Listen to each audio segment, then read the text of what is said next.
Sunu Presse, à la présentation Aïcha Toupam. Sunu Presse vous est offert par le Grand Carnaval de Dakar. Bonjour. À la levée de l'immunité parlementaire du député Farba Ngom, le rapport de la Cour des comptes et le voyage du Premier ministre en Mauritanie, entre autres sujets, sont mis en exergue par les quotidiens reçus ce matin. À Farba Ngom à la merci des députés, titre le journal Le Quotidien, parlant de la levée de l'immunité parlementaire du député maire de Agnam.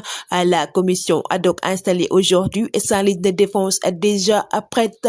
Le journal L'Execo abonde dans ce même siège et met à sa une le premier acte posé, la PR en ordre de bataille. La commission ad hoc se réunit demain et la première de radiation des membres vendredi.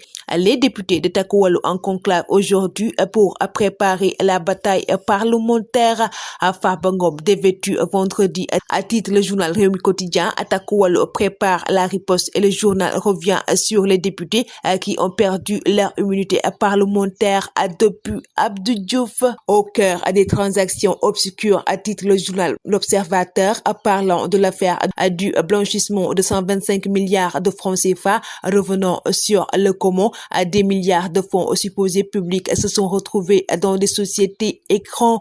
Le quotidien revient sur Tahirou Sarr, les virements suspects et les flux financiers injustifiés. Le journal Tribune traite dans ses colonnes du détournement des deniers publics, les scandales pétro-gaziers, ONAS, Azer, et estime que la justice est attendue sur tous les dossiers sans exception. Selon le journal, les scandales n'ont pas commencé sous le régime de Macky. La casse du patrimoine bâti de l'État, lit-on en première page du journal Walf Quotidien, avec la cession d'immeubles à la Cour compte un écart abyssal de 332,76 milliards de francs CFA. Le journal Sud Quotidien revient sur la centralisation des dépenses d'investissement à la primature et titre 8 mai des experts revenant sur les éclairages de Mor Gassama et Souleymane Keita, économistes et enseignants-chercheurs à l'université Cheikh Anta Diop de Dakar. Le journal Vox Pop revient sur le pôle judiciaire financier et l'ex-juge Dème qui dénonce la politisation. L'histoire est en train de bégayer après l'alternance de 2012. Une juridiction très utile